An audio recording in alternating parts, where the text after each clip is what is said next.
ಬೆಳಗಾವಿ ಜಿಲ್ಲೆಯ ಅಥಣಿಯಲ್ಲಿ ವೈದ್ಯನನ್ನ ಅಪಹರಿಸಿ ಇಬ್ಬರು ಮಕ್ಕಳ ತಂದೆಯನ್ನ ಕರುಣೆ ಇಲ್ಲದೆ ಹಲ್ಲೆ ಮಾಡಿರುವುದು ಇಡೀ ಜಿಲ್ಲೆಯಲ್ಲಿ ಬೇಸರ ಹುಟ್ಟಿಸಿದೆ. ಹಣಕಾಸಿನ ವಿವಾದವೇ ಈ ಅಮಾನವೀಯ ಕ್ರೌರ್ಯಕ್ಕೆ ಕಾರಣ ಅಂತ ಶಂಕೆ ವ್ಯಕ್ತವಾಗ್ತಾ ಇದೆ.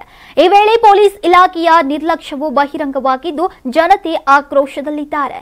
ಜುಲೈ 10 ಮಧ್ಯಾಹ್ನ ಅಥಣಿ ತಾಲೂಕಿನ ಸವದಿ ಗ್ರಾಮದ ಸರ್ಕಾರಿ ಶಾಲಾ ಮೈದಾನದಲ್ಲಿ ಮಹಿಷವಾಡಗಿ ಮೂಲದ ವೈದ್ಯ ಡಾಕ್ಟರ್ ಆನಂದ್ ಉಪಾಧ್ಯಾಯ ಅವರನ್ನ ಸದ್ದಿಲ್ಲದೆ ಸುಮಾರು 25 ಜನರ ಗುಂಪು ಬಲವಂತವಾಗಿ ಕಾರಿಗೆ ಎತ್ತಿ ಕರೆದುಕೊಂಡು ಅಪಹರಿಸಿ ನಿರ್ಜನ ಪ್ರದೇಶಕ್ಕೆ ಕರೆದೊಯ್ದು 2 ಗಂಟೆಗಳ ಕಾಲ ಹಲ್ಲೆಯನ್ನ ಮಾಡಿದ್ದಾರೆ. ಕಬ್ಬಿಣದ ಪೈಪ್, ಹಗ್ಗ, ಬಿಲ್ಲೆ ಮತ್ತು ಕಟ್ಟಿಗೆಯಿಂದ ಮನಬಂದಂತೆ ಹೊಡೆದು ಚಿತ್ರಹಿಂಸೆಯನ್ನ ನೀಡಿದ್ದಾರೆ. ಡಾಕ್ಟರ್ ಆನಂದ್ ವಿರುದ್ಧ ಈ ಹಲ್ಲೆ ನಡೆಸಿದವರು ಕಾಡಪ್ಪ ತೇಲಿ, ಸಿದ್ದಪ್ಪ ತೇಲಿ, ಸಿದ್ದರಾಯ ತೇಲಿ, ದರ್ಯಪ್ಪ ತೇಲಿ ಮತ್ತು ನಾಗಪ್ಪ ಬಿರಡಿ ಸೇರಿದಂತೆ 25 ಜನರ ಗುಂಪು ಎಂದು ವರದಿಯಾಗಿದೆ. ಇವರು ಉದ್ದೇಶಪೂರ್ವಕವಾಗಿ ನಿರ್ದಯತೆಯಿಂದ ವೈದ್ಯರ ಮೇಲೆ ದಾಳಿ ಮಾಡಿದ್ದನ್ನ ವೈದ್ಯರು ತಾವೇ ಬಾಯ್ಬಿಟ್ಟಿದ್ದಾರೆ.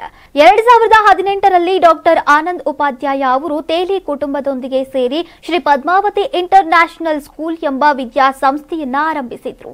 ಆದರೆ ವೈದ್ಯರು ನೀಡಿದ 1.80 ಕೋಟಿ ರೂಪಾಯಿ ಹಣದ ವಿಚಾರದಲ್ಲಿ ನಂತರ ಗಲಾಟೆ ಉಂಟಾಗಿ ಅವರು ಶಾಲೆಯ ಆಡಳಿತದಿಂದ ಹೊರಬಂದಿದ್ರು. ಈ ವಿಚಾರ ಈಗ ಕರ್ನಾಟಕ ಹೈಕೋರ್ಟ್ನಲ್ಲಿ ವಿಚಾರಣೆಯಲ್ಲಿದೆ. ಅದೇ ಹಣಕಾಸು ವಿಚಾರವೇ ಈ ಅಪಹರಣ ಮತ್ತು ಹಲ್ಲೆಗೆ ಕಾರಣ ಎಂಬ ಅನುಮಾನ ವ್ಯಕ್ತವಾಗಿದೆ.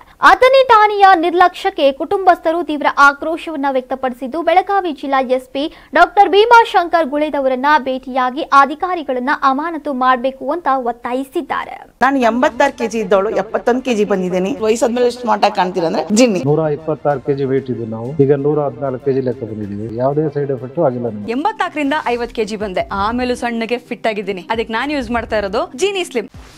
84ರಿಂದ 50 ಕೆಜಿ ಬಂದೆ. ಆಮೇಲೆ ಸಣ್ಣಗೆ ಫಿಟ್ ಆಗಿದ್ದೀನಿ.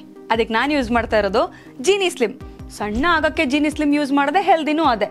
ನೀವು ಸಣ್ಣ ಆಗ್ಬೇಕಾ, ಹೆಲ್ದಿ ಆಗ್ಬೇಕಾ? ಹಾಗಿದ್ರೆ ಜೀನಿ ಸ್ಲಿಮ್ ಯೂಸ್ ಮಾಡಿ. ಸಣ್ಣ ಆಗೋದಕ್ಕೆ ಯಾವುದೋ ಪ್ರಾಡಕ್ಟ್ ಹೇಳ್ತಾ ಇದ್ದಾಳೆ, ಏನಾದರೂ ಸೈಡ್ ಎಫೆಕ್ಟ್ಸ್ ಇದೆ ಅಂತ ಯೋಚನೆ ಮಾಡ್ತಾ ಇದ್ದೀರಾ? ಖಂಡಿತ ಇಲ್ಲ. ಯಾಕಂದ್ರೆ ಇದು ಕೆಮಿಕಲ್ ಫ್ರೀ. ಸಣ್ಣ ಆಗಬೇಕು ಅಂದ್ರೆ ಜೀನಿ ಸ್ಲಿಮ್ ಯೂಸ್ ಮಾಡಿ. ಹೆಚ್ಚಿನ ಮಾಹಿತಿಗೆ ಕೆಳಗೆ ಡಿಸ್ಪ್ಲೇ ಆಗ್ತಿರೋ ನಂಬರ್ಗೆ ಕಾಲ್ ಮಾಡಿ.